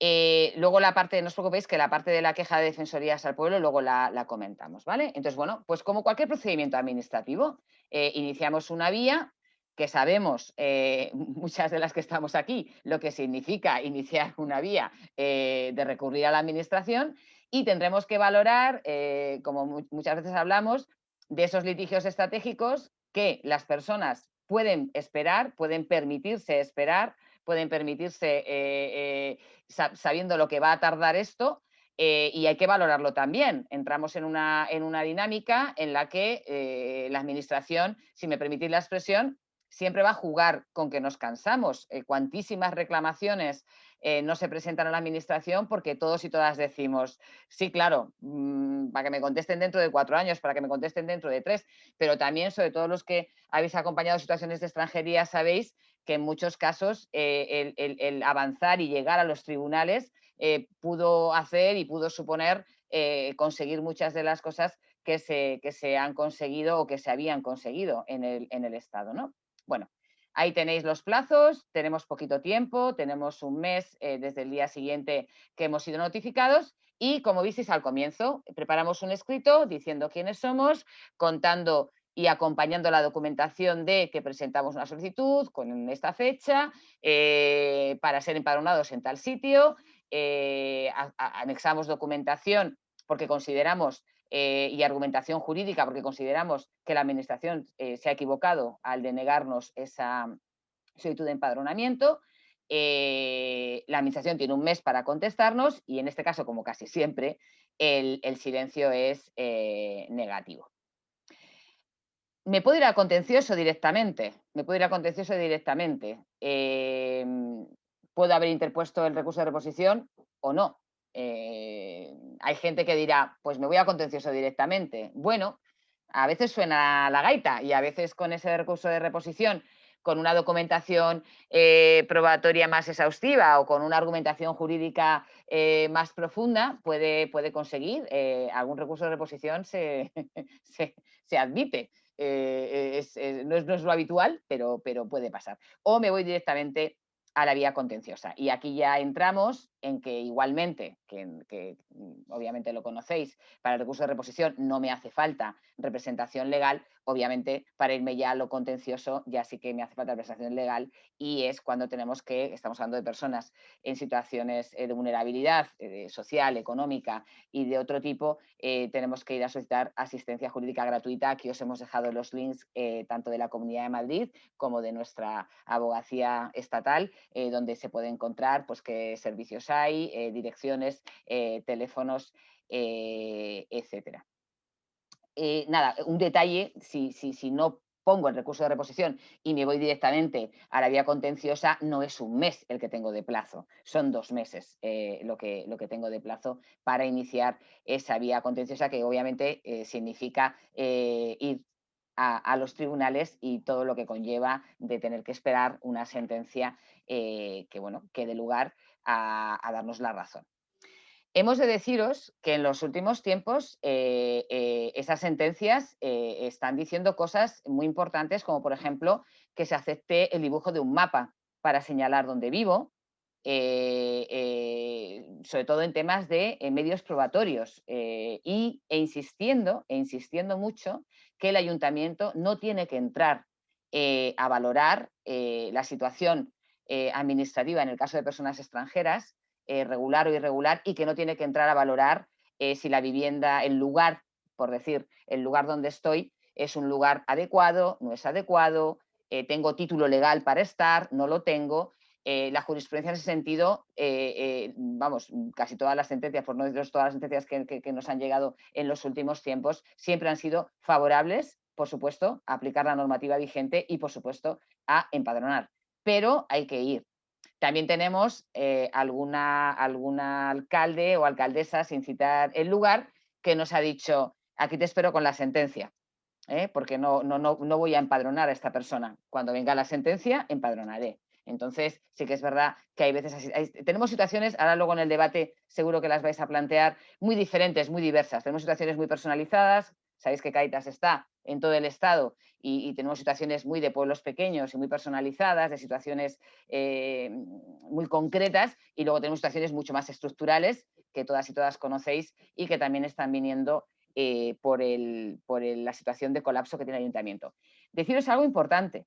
En los últimos tiempos hemos tenido 2 ayuntamientos que han hecho algo que, bueno, pues hemos podido pensar que no se puede hacer, y es decir que en vez de contestar en 3 meses, contestan en 6. Y esto, la ley de procedimiento administrativo lo permite. La ley de procedimiento administrativo establece que por parte de la administración, y en otro supuesto que es mucho más complicado, a instancia de oficio, se puede pedir por razones muy especiales y de forma motivada que dure más el procedimiento administrativo, que en vez de ser 3 meses, justo se doble y dure 6. Es decir, que puede llegarnos un escrito de la administración, nos ha llegado a 2 ayuntamientos, perdón, a 2 Cáritas en 2 ayuntamientos, el escrito donde comunican que se resolverá en el plazo de 6 meses las solicitudes de empadronamiento que se han llevado a cabo por, en este caso, obviamente, la razón que dieron fue la razón del colapso provocado por el confinamiento y por la tramitación de las solicitudes, de diversas solicitudes de prestaciones. En estos casos tenemos que revisar también, porque podemos recurrir esa notificación, porque o bien la decisión no se ha tomado por el órgano competente, o porque bien no se ha motivado de manera suficiente como exige la ley de procedimiento administrativo. Lo digo porque, por si os ha pasado, esos ayuntamientos no son de la Comunidad de Madrid, no sé si os habrá pasado esto, pero que sepáis que puede suceder, que por razones excepcionales, por razones de no poder soportar la carga de trabajo, o por razones de que el procedimiento exija determinadas investigaciones o profundizaciones, que no serían el caso del empadronamiento, el ayuntamiento presenta, lo puede hacer el órgano superior, bueno, en este caso es el ayuntamiento, el que decide motivadamente que en vez de en 3 meses va a resolver en 6, y nunca más de 6, siempre el doble de lo que marca la normativa para la resolución. No me enrollo más. Y luego tenemos siempre la posibilidad de ir ante las defensorías. No sé, no lo conozco, si tenemos defensorías locales en la Comunidad de Madrid, pero sí que tenemos otras comunidades autónomas que tienen defensorías locales, como ocurre en Cataluña, además de las autonómicas y la estatal. Podemos presentar una queja directamente cuando nos llegue la denegación, porque nos parece una barbaridad la denegación en sí, porque lo que ya no podríamos hacer si iniciamos el contencioso es poner una queja a la vez que estamos en un contencioso. Sabéis que la Defensoría del Pueblo en esos casos siempre va a decir que tiene que esperar a la resolución por parte de los tribunales. Os hemos puesto aquí el tiempo que tenemos, un año entero desde la denegación, el lugar donde se presenta y el teléfono para consultas sobre cómo se presenta. Lo mismo, podemos hacer la presentación vía telemática o podemos hacer la presentación de manera presencial. En este caso, por supuesto, la información del defensor estatal, pero tendríamos que obtener la información de los defensores autonómicos y locales. ¿Qué va a hacer la Defensoría? Pues la Defensoría le va a pedir a esa administración, a ese ayuntamiento que ha denegado, bueno, primero si nos admite la queja y considera que algo de razón tenemos y que va a ver qué es lo que dice la otra administración, la administración que nos ha denegado, bueno, le pedirá cuentas, entendedme la expresión cuentas, y después en sus informes anuales dejará constancia de, bueno, pues de esa infracción o de esa vulneración que ha llevado a cabo ese ayuntamiento. ¿Vale? Y nada, y vamos al debate. No sé, María, primero si contestas a las preguntas que ya han hecho sobre identidad y luego ya vamos viendo las preguntas que están ahí en el chat. Muchas gracias. Vale, Jesús, con el tema de lo de los pasaportes retenidos, no quería extenderme demasiado con este tema. Mira, así para clarificarnos todos, teníamos como 2 supuestos de retención, bueno, tenemos hasta 3 supuestos de retención de documentación de extranjeros por parte de la policía. Antes la teníamos en solicitudes de protección internacional.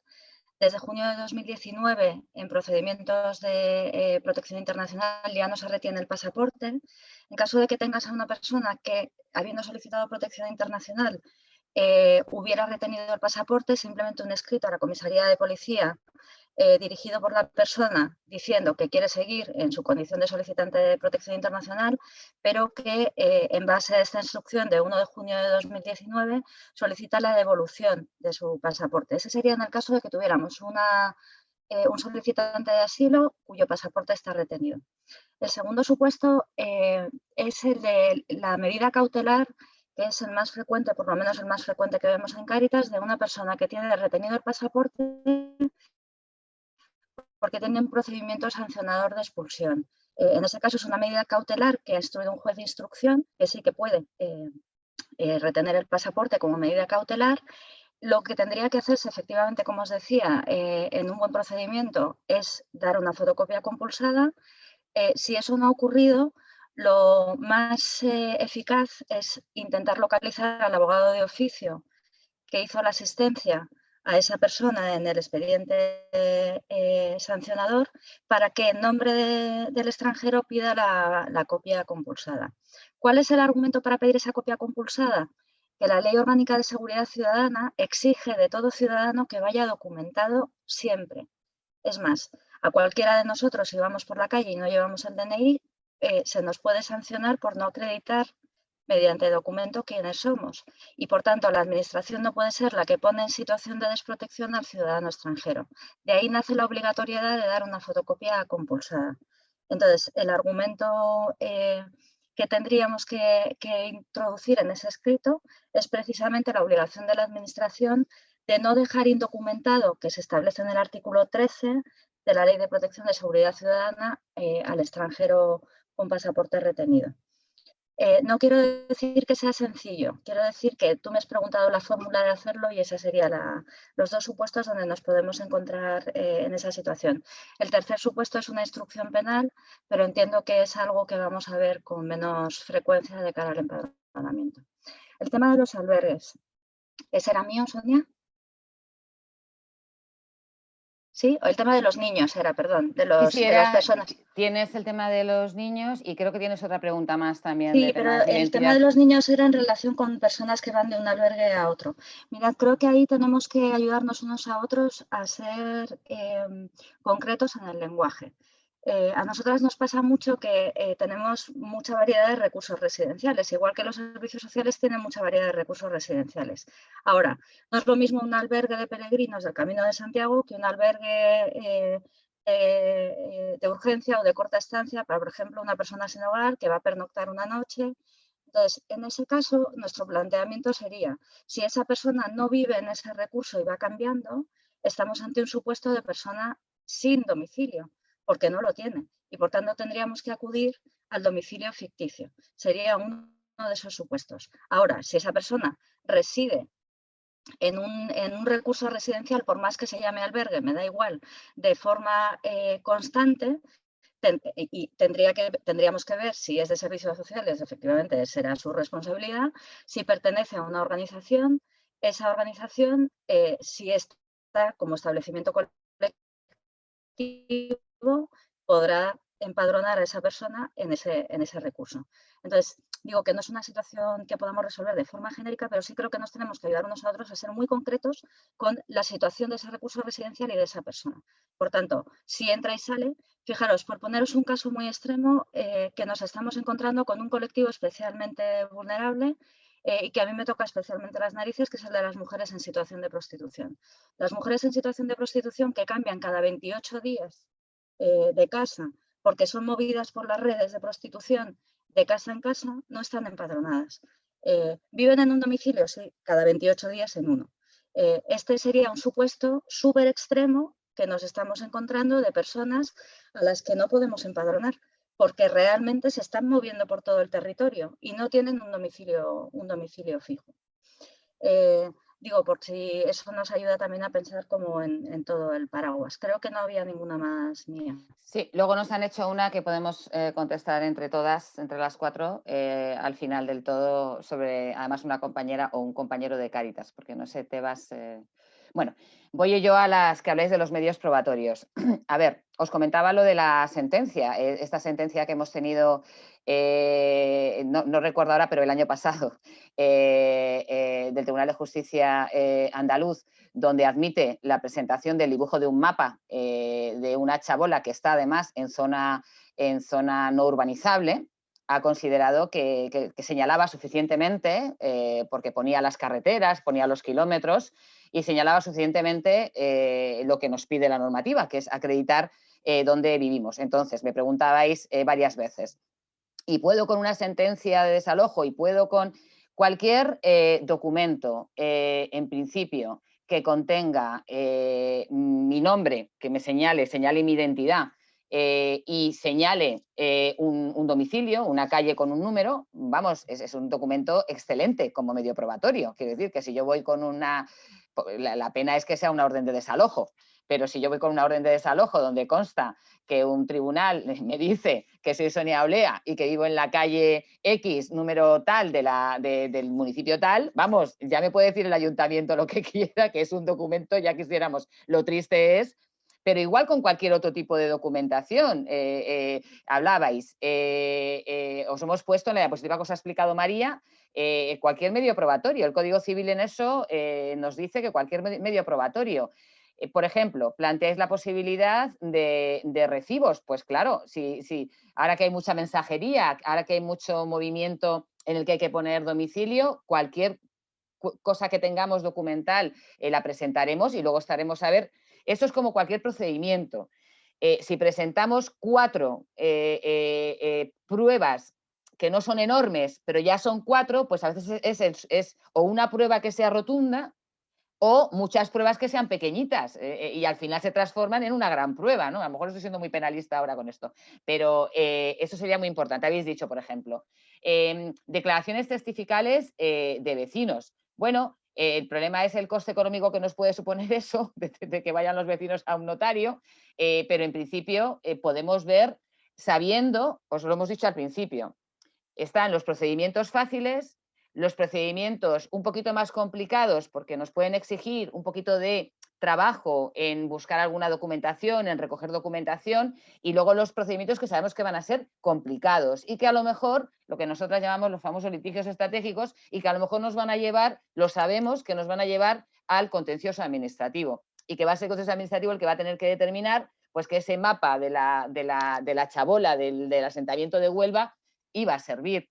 Pero claro, tenemos que volver a lo de siempre. ¿Ante qué situación estamos? ¿Cómo está la persona? ¿Qué necesidad tiene de una documentación de desempadronamiento o no? Y tener que medir, pues como hacemos con otros procesos, ¿no? Tenemos que medir si tiramos o no. Pero en principio, cualquier elemento probatorio que tengamos, donde conste María ha sido muy pesada con esto, no, o a lo mejor soy yo la pesada, pues lo estoy repitiendo, ella no ha sido pesada, con el tema de que tenemos que solamente aclarar dos cosas. ¿Quién soy? En este caso, por desgracia, con documentación que está en vigor, no nos dejan presentar documentación caducada, es una pena, y dónde estoy. El dónde estoy es súper genérico, ahí no nos están limitando en principio en nada, entonces cualquier creatividad. Y luego María, Raquel, Ana nos preguntan, bueno, algo que hemos vivido mucho en extranjería, quizás María tú nos puedes ayudar, el tema de cuando nos piden pasta para darnos un documento, que tú en extranjería llevas toda la vida viéndolo, que cómo podemos reaccionar en Cáritas. Con paciencia y esperanza, que son dos valores evangélicos. Digo que, o sea, que la gente cobre por el empadronamiento, podemos hacer algo, sí, denunciarles. Ahora te pregunto, querido compañero, ¿conseguimos el qué?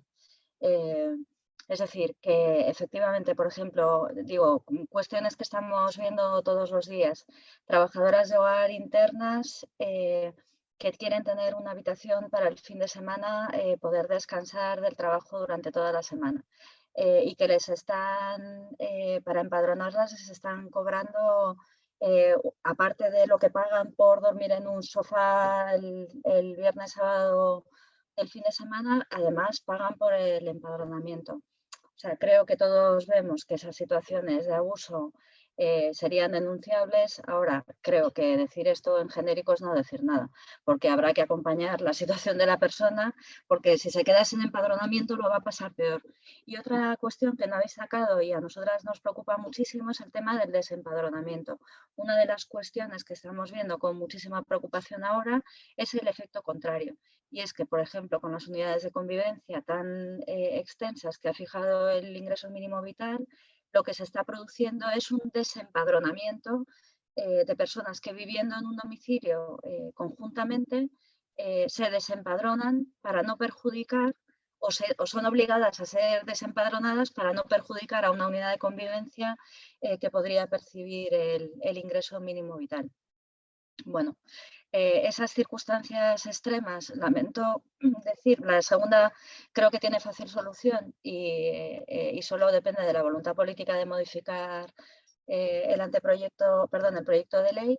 En la primera del pago lamento al menos no conocer ninguna solución más que la de denunciar si lo puedes demostrar y preguntarte, igual que nos preguntamos nosotros, qué conseguimos con esa denuncia. Lo siento, no tengo más respuesta. Si se os ocurre algo más, encantada de escuchar. María del Mar tiene la mano levantada. No sé si es que se la dejó o quieres contarnos algo. Y Tebas, ya veo que ya te he visto que has encendido la cámara, ya te hemos conocido. María del Mar, todo tuyo. ¿Me escucháis? Muy bajito, pero sí. Vale, me acerco al micro entonces. ¿Se me escucha ahora mejor? Sí, perfecto. Vale, perfecto. Vale, pues sí, yo había hecho... Bueno, lo primero, muchas gracias por la charla, que me parece súper interesante. Y bueno, pues tenía dos preguntas. Una de ellas la he hecho por el chat y era acerca del tema del pasaporte, de cara a que te denieguen el empadronamiento. ¿Qué significa que un pasaporte, o sea, esté caducado? ¿La fecha de caducidad de ese pasaporte o el tiempo de permiso en España que te da ese visado? Esa es como una de mis preguntas. Y luego, otra pregunta es, para personas que viven en una situación de ocupación, ¿qué opción sería mejor? La que habéis comentado de optar por un empadronamiento en situación como de exclusión social, como el empadronamiento especial que habéis dicho, o, por ejemplo, empadronar a esa persona en una casa ficticia que no sea su casa original. Gracias. La primera yo, a la segunda tú, Sonia, ¿te parece? Digo, así por ubicarnos, María del Mar. El pasaporte, igual que el documento nacional de identidad, tiene una fecha de expiración. A ti, si miras tu DNI, vas a ver que es válido hasta tal fecha y a partir de esa fecha está caducado, ¿vale? Si a ti te para mañana la policía con tu DNI caducado, te va a poner una multa. ¿vale? Porque no acredita, bueno, acredita quién eres, pero te va a poner la multa por tenerlo caducado. En el caso del pasaporte, la fecha de expiración es la que ponga el documento, ¿vale? ¿Qué otra dificultad tienen las personas extranjeras? Que tiene que ver con su permiso de residencia, ¿vale? Y que nos está provocando muchos problemas ahora mismo. Si yo me empadrono ahora y vengo de República Dominicana, me puedo empadronar con mi pasaporte en vigor, ¿vale? Y voy a estar empadronada ¿por cuánto tiempo? Pues solo por 2 años si estoy en situación irregular, ¿eh? Si estoy en situación irregular, lo que dice el padrón es que me van a mantener empadronado durante 2 años, ¿vale? Y a los 2 años me van a mandar una carta, en el mejor de los casos, donde voy a tener que volver a decir si vivo en el mismo sitio, si soy la misma persona. En ese tránsito están todas las personas en situación irregular y todas las personas, entonces, ¿qué ocurre si me quedo, si no puedo renovar mi pasaporte en ese tránsito? Que mi empadronamiento va a caer porque no se va a renovar, ¿vale? Pero tienes que distinguir 2 cosas, el documento que tenga la fecha de expiración, y en ese caso estamos hablando solo de personas en situación irregular. Por ejemplo, si me hablas de una persona en situación regular que tiene una autorización de trabajo y residencia, si recuerdas en la diapositiva donde os ponía el TIE, que aparece la fecha de validez, esa es la fecha de validez de la autorización. Y en ese caso será mi permiso de residencia en España, pero no tiene que ver con el empadronamiento, tiene que ver con el permiso de residencia, ¿vale?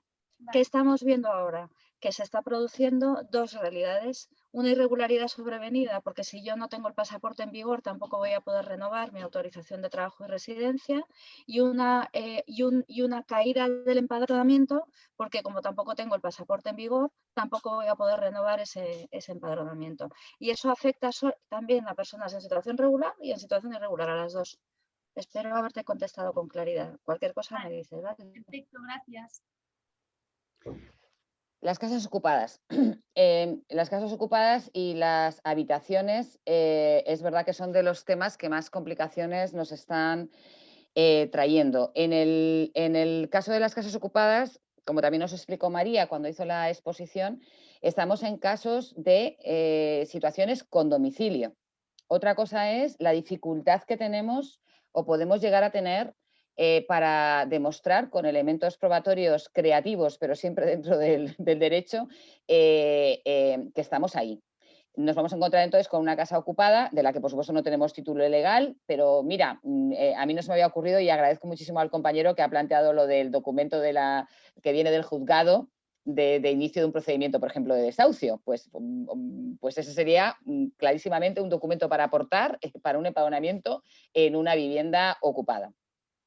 Tenemos el tema de los suministros, ya lo sabemos, en muchos casos no tenemos forma de probar el tema de los suministros, en otros sí. Es verdad que aquí creo que la mayoría sí es de la Comunidad de Madrid, pero tenemos circunstancias en otras comunidades autónomas en las que personas ocupando sí se les permite ser titulares de alguno de los suministros. Y luego ya entraríamos en toda la parte creativa del derecho civil de probar.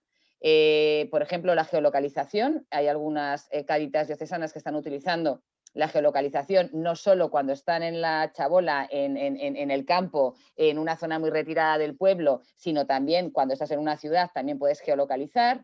Elementos probatorios de fotografías, elementos probatorios de lo que habéis dicho de las facturas, de haber pagado algo en Amazon y que conste en el recibo, no lo sé porque yo no he pedido nunca nada en Amazon y a lo mejor en el recibo de Amazon no consta tu domicilio, pero cualquier lugar siempre donde conste mi nombre, mis apellidos, a ser posible mi título de identidad, mi número de identidad, ya sea del pasaporte, ya sea de toda la documentación que María os ha dicho, y en este caso, como es domicilio, aunque esté ocupada la vivienda tiene un número, una calle y un código postal, todos esos elementos probatorios. Sería uno de los casos complicados en el que sería muy importante en la solicitud ya de entrada, pues quizás no utilizar ese desplegable, sino utilizar un escrito desarrollando y con la documentación anexa explicando bien esa documentación añadida. Todo lo que habéis dicho, hay alguna Cáritas incluso que con ayudas de los grupos parroquiales han presentado un acta notarial. esto es muy costoso, pero eran situaciones pues muy complicadas y se ha decidido que era la manera de tirar, porque había un tema de muchos menores, tema de acceder a determinadas prestaciones, etcétera, ¿no? Entonces, aquí probablemente tenemos que ir visualizando la posibilidad de a lo mejor, dependiendo de cómo reaccione el ayuntamiento, si ya hemos tenido más casos, saber que vamos a ir a un contencioso. En esos casos, si ya sabemos que va a haber una dificultad y va a haber una denegación, es cuando nos interesa, por supuesto, introducir la vía de las defensorías del pueblo, ¿no? Cuando nos llegue esa denegación, que a lo mejor ha habido ya más casos, podríamos ir incluso con un caso colectivo de denegaciones en un mismo lugar, por el mismo motivo, podríamos ir a la Defensoría del Pueblo, bueno, y otras vías que Ontanares conoce muy bien y que podrían ser utilizadas no jurídicas. No sé si he contestado a tu pregunta y si no, pues seguimos profundizando el rato que nos queda, porque en el chat no hay más preguntas. Sí, Sonia, hay una que te puede interesar a ti. Te la leo. No, la tengo delante, genial. no te preocupes.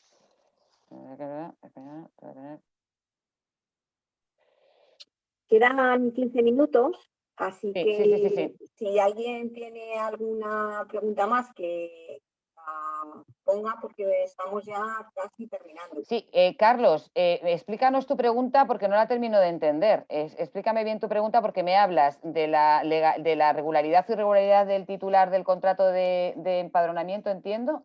Perdona, del contrato de arrendamiento, entiendo. No, yo creo que lo que quiere No. decir es lo de la autorización. Es decir, Sí. que si tú tienes un contrato de alquiler, si puedes empadronar a alguien en tu casa sin Siendo una autorización persona en de tu situación propietario. irregular.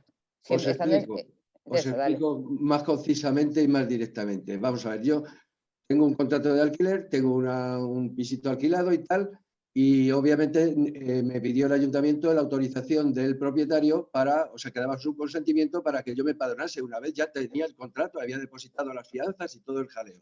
Muy bien, hasta ahí, perfecto, bien. Bueno, yo ahora, si yo quiero empadronar en mi casa, que ya tengo mi contrato de alquiler, con fecha de caducidad dentro de 5 años, ¿vale? Quiero empadronar a una persona que sea español, regular o irregular, o un emigrante, o quien me dé la gana a mí, tengo que volver a pedir, es decir, cuando yo llegue de la autorización a esa persona para que vaya a empadronarse y yo le autorice empadronarse en mi casa, que si tengo que tener otra vez el permiso del propietario de la casa para que me autorice a que yo pueda empadronar mi casa a quien me dé la gana. Aquí hay dos cosas, Carlos. Acabamos de hacer una solicitud en un ayuntamiento tal cual me estás contando, de la sobrina de una persona peruana que ha empadronado a su sobrina en una casa de la que ella es arrendataria.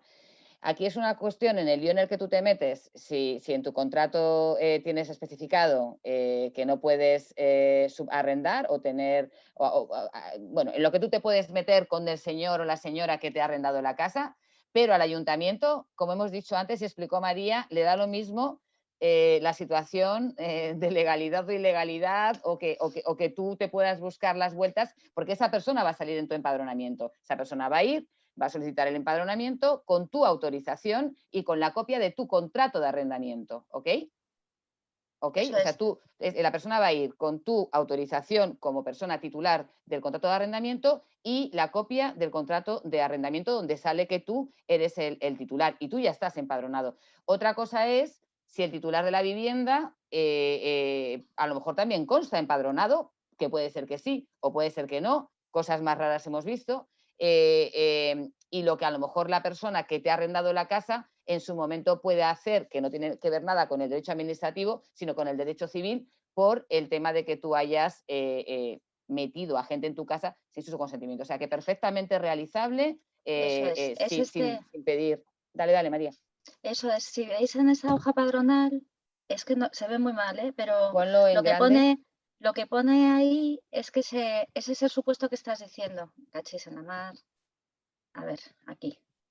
Mira, autorización de la persona empadronada. Es más, es que en el caso contrario, es decir, que tú seas el titular de la vivienda y quieras empadronar a tu sobrino en la casa que tienes arrendada, Sonia, tienes que contar sí o sí con la autorización de Sonia, al contrario, fíjate, y tú eres el dueño de la vivienda, pero tiene que constar la autorización de Sonia. De la persona empadronada. Vale, entonces digo que eso es importante verlo en la hoja padronal. Vale.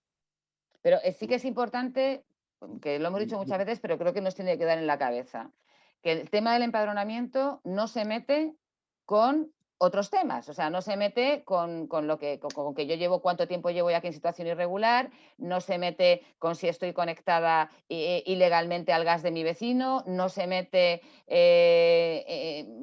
lo que yo hago dentro de mi casa por la vía penal, por la vía civil y por la vía criminal, que decían antiguamente, dice, haciendo esta barbaridad. Entonces, eso tiene que quedar muy claro, ¿eh? Hay un tema relacionado que pasa mucho en viviendas de alquiler que se comparten, ¿no? Y que tiene mucho que ver pues, con procedimientos administrativos, generalmente de extranjeros, pero no solo. Y es las personas que están empadronadas pero no viven, que esta es otra realidad muy frecuente y que además de no vivir, la persona que está en la casa no tiene acceso a ellas porque son empadronamientos antiguos y puede tener o no relación ya con esas personas. Pues hay un procedimiento que se inicia en el ayuntamiento en el que se pide que esa persona se le dé de baja porque no está empadronada, pero como colisiona con el derecho a estar empadronado de la persona que está empadronada, normalmente pasan 2 años para que esto sea posible, de modo que en esos 2 años esa persona tiene opción a empadronarse en otro lugar. Pero en esos 2 años, al menos esa persona tiene un documento en el que dice que esa persona no vive. Es un rollo cuando hay que demostrar empadronamiento para efectos de gestión administrativa, pero es una posibilidad que no todo el mundo conoce además. Bueno, es que para concretar, vamos a ver, yo tengo a mi nombre, soy el titular del alquiler de esta vivienda. Y la pregunta es muy fácil de responder, sí o no, para no liarnos con más. Sí, te he dicho yo puedo empadronar a quien a mí me dé la gana. Te he dicho que sí. Sin tener que pasar por la autorización del propietario de la casa. Sí, pero como se entere el propietario de la casa, lo que probablemente vas a tener es un problema de otro tipo. Te hemos dicho que sí, con la documentación que te hemos dicho. La persona, no tienes que ir tú, puede ir la persona con tu autorización, si utilizas el impreso que te ha señalado María y si no, un escrito hecho por vosotros y aportando, por supuesto, tiene que tener su documentación de identidad en vigor y adjuntando, para mejor resolución, adjuntando el contrato de alquiler. Y ya está, y con tu autorización y punto. O sea, pero con tu autorización, claro, no con tu solicitud, que la solicitud de empadronamiento es de la persona que se empadrona. Obviamente, claro, obviamente. Por eso señalaba, por si nos sirve, Carlos, por eso se enseñaba lo de la hoja padronal. Porque si te fijas en la hoja padronal, en esa casillita, es donde tendrías que firmar tú. Sí, pero sería la persona la que tendría que presentar la solicitud. Efectivamente, pero supongamos que es una persona que es irregular, o sea, que no tiene... No tiene ningún problema. Ningún problema. Mientras esté la documentación en vigor, te lo he dicho al comienzo, o sea, la cuestión es que vaya la persona y tiene que demostrar quién es con una documentación identificatoria que por desgracia, insisto mucho en lo de por desgracia, tiene que estar en vigor y ya está. Y tu autorización, que puede ser en el impreso que en Madrid se utiliza, pero en otros lugares eso no existe y puedes ir con una autorización hecha por ti a mano donde autorizas poniendo el lugar del domicilio y para mejor resolución en derecho y que no haya ningún problema, con una copia del contrato. Y ahí ya eso va piola, que se dice en Chile. Eso va directo. En este caso, ni el ayuntamiento en el que vivo, que es un poquito negacionista al tema de empadronamientos, como sucede en muchos lugares, ni siquiera el propietario me puede impedir que esa persona desarrolle esa acción con mi autorización. Punto. Él lleva su pasaporte caducado, no caducado, o su... En fin, la documentación que tenga. Caducado no. Tiene que estar en vigor. Claro, recuerda contestar siempre bien a esas preguntas de quién soy y dónde vivo.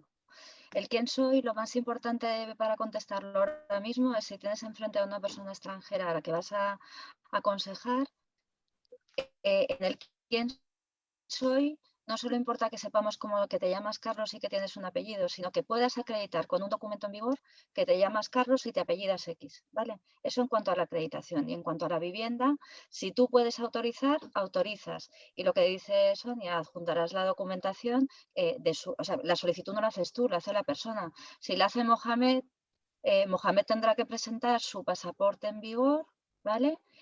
La hoja padronal con tu autorización y tu documentación, que también, vamos, lógicamente estará en vigor, ¿vale? Y dice Sonia, y si quieres el contrato de arrendamiento, y si no quieres, sin contrato de arrendamiento. Vale, correcto. Digo, que para que esté más concreto, pues con contrato de arrendamiento o con una fotocopia del recibo de la luz, vamos, que es que da igual. Sí, no, bueno, sí. El caso es que ya he entendido, ya me ha quedado claro. Muchas gracias y muchas gracias por el taller, que es muy instructivo y ayuda a las personas que estamos en esto, en estas historias. Gracias a ti, Carlos. Ánimo. María, pregunta para ti. Ingreso mínimo vital. No, pero Sonia, es más, yo creo en relación a domicilio ficticio. Mira, No, es por ingreso mínimo vital, que si las personas que están en situación de calle pueden pedir el ingreso mínimo vital lo primero y luego cómo documentar el empadronamiento. Sí, claro. Mira, con esto, María, dale. O sea, creo que, a ver, las personas, o sea, supuestamente te contesto con lo que dice la ley, o sea, el ingreso mínimo vital se supone que va destinado justo a las personas más vulnerables en situación de exclusión. Ana, porfa, si quieres decir algo, me ayudas, ¿eh? Entonces, claro, una persona sin hogar que carece de domicilio, ¿puede ser perceptor del ingreso mínimo vital? Sí, pero ¿qué necesita para solicitar ese ingreso mínimo vital? Primero, empadronamiento. Entonces, si esa persona sin hogar o sin techo, o como sin casa, sin domicilio, no está empadronada a día de hoy, lo que hay que hacer es ver la situación de su empadronamiento. Nos estamos encontrando situaciones de muchos tipos, ¿eh? O sea, la contestación es sí puede ser perceptor, tiene que acreditar empadronamiento. ¿Qué empadronamiento? Y tenemos que tener mucho cuidado con esto porque estamos viendo denegaciones. Hombre, si es una persona, digo, supuestos que estamos viendo, persona sin hogar que ha roto todo vínculo con su familia, pero sigue empadronada con sus padres. ¿Esa persona está empadronada? Sí. ¿Dónde? En casa de sus padres. ¿Qué unidad de convivencia van a tener en cuenta? La casa de sus padres, porque la Seguridad Social no tiene modo de saber que esa persona está viviendo actualmente en la calle, ¿vale? Por tanto, primera condición es comprobar dónde está empadronada, si está empadronada esa persona. Y es algo que, bueno, creo que lo tenemos que tener en el chip con todos los perceptores de ingreso mínimo vital. Si esa persona hemos comprobado que no está empadronada en ningún sitio, tenemos que empadronarla. ¿A través de qué? Pues a través del empadronamiento ficticio, comunicándole a los servicios sociales, oiga, soy fulanito de tal, vivo en este municipio y lo pongo en su conocimiento. Y a continuación, solicitud de empadronamiento y como domicilio ficticio. ¿Qué dirección va a dar servicios sociales? Pues puede haber dos posibilidades. Una, que lo derive en una organización, pero esa derivación va a ser siempre de servicios sociales que fije esa dirección o en una dirección que fije los propios servicios sociales, dice la normativa, dentro del callejero municipal, ¿vale? Y por tanto puede ser, ¿qué dirección? La del albergue que preguntabais antes, ¿vale? Donde esa persona pernocta, aunque no vive allí, porque solo pernocta y luego se va, ¿vale? Entonces, y la sí, persona sin con hogar, todas estas condiciones. María, y la persona, te pregunto para que profundices en tu reflexión, ¿y la persona sin hogar que está en el ETOS 2, que se le llama sin hogar, pero que está institucionalizada? Y la persona, pues depende de cómo sea la institución, ahí tenemos que volver otra vez a la calificación de la residencia donde vivo. Es decir, que si yo vivo en un recurso de una organización que es un piso, vivo en un piso que pertenece a una organización y tendremos que ver si está calificado como colectivo o dentro de esa estrategia de inclusión de una persona vivo no sé, en una casa ocupada. Pues en este caso volvemos al supuesto de casa ocupada. ¿Tiene casa? Sí, porque es una infravivienda. No estaríamos hablando ya de la pura situación de calle. Lo que creo que queremos transmitiros es que el empadronamiento ficticio, aparte de que no es fácil de elaborar, disculpad, tiene que ser absolutamente residual pensado para estas personas, porque el resto tienen domicilio real. y sí está conectado con ingreso mínimo vital, pero con esos matices que os decía. Bueno, siento cortar la charla aquí, pero es que hemos llegado al tiempo que habíamos establecido. Y este tema no es infinito, pero es muy largo y no se puede agotar aquí. Además, las casuísticas son muy complejas a veces. Hemos intentado simplificar todo lo posible y aclarar todo lo posible, pero hay que ver cada situación en particular. Entonces, bueno, esto es un taller de apoyo, no pretende resolver todo, solo dar las informaciones que nos puedan ser más útiles y vamos a continuar. Entonces, bueno, la oficina se reúne los primeros lunes de mes y atendemos consultas primero por correo electrónico. El correo de la oficina es el mismo que teníais en la invitación de hoy. Cuando las cuestiones son más complejas y no se pueden resolver mediante correo, a veces las vemos en la reunión de lunes, ¿no? Que normalmente era presencial hasta la pandemia, pero ahora está siendo mixto. Entonces podemos en un momento dado invitar a que conectéis el lunes y poder analizar la situación más en concreto. ¿Por qué? Pues porque algunas de las cuestiones que estamos planteando, por ejemplo, el ir al defensor del pueblo o hacer un recurso o cosas así son muy complejas, son ya más de detalle y a lo mejor hay que verlas. Y luego hay otras acciones que no van por lo contencioso administrativo y que hay que valorar, ¿no? Nosotros conocemos algunos grupos a los que hemos dado apoyo en la caja de herramientas de ATD Cuarto Mundo de la oficina jurídica que os decía antes. Tenemos un escrito para cuando las personas no tienen un domicilio fácil o les está costando con el ayuntamiento que les empadrone, ¿no? Entonces, esa se dice solicitud de empadronamiento. Es un formulario que hemos hecho para algunas circunstancias que hasta ahora nos han surgido. Y ese formulario, cuando le hemos ofrecido a otras organizaciones, les ha parecido que estaba muy bien, pero que no tenían tanto tiempo, que necesitaban rapidez en la respuesta y que había una situación que conocían muy generalizada, por ejemplo, ¿no? En uno de los municipios lo que hicieron fue ir al pleno y exigir en el pleno algún procedimiento mucho más ágil porque ellos no iban a pasar por un contencioso de 4 años. Y les funcionó. En ese ayuntamiento han establecido algunas vías para poder resolver esto de una manera pues mejor para las personas, ¿no? Y en ese municipio en particular, por ejemplo, todas las personas les están empadronando en los centros cívicos de manera ficticia, las personas que ocupan, por ejemplo.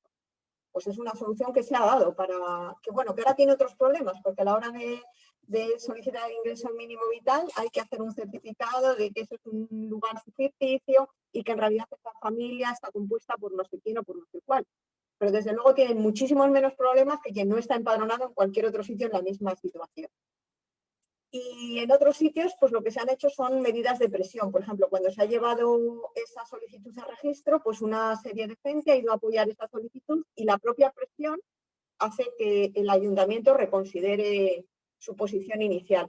A veces simplemente este documento, ¿no? Este documento en el que se les marca claramente qué es lo que dice la ley, hace que piensen 2 veces la denegación. En algunas ocasiones ni siquiera te quieren coger la solicitud. Ya no es que te lo vayan a denegar, es que no te lo quieren coger. Cuando uno pasa por registro esto, ya no está preguntando si te lo quieren coger o no, ya lo han cogido.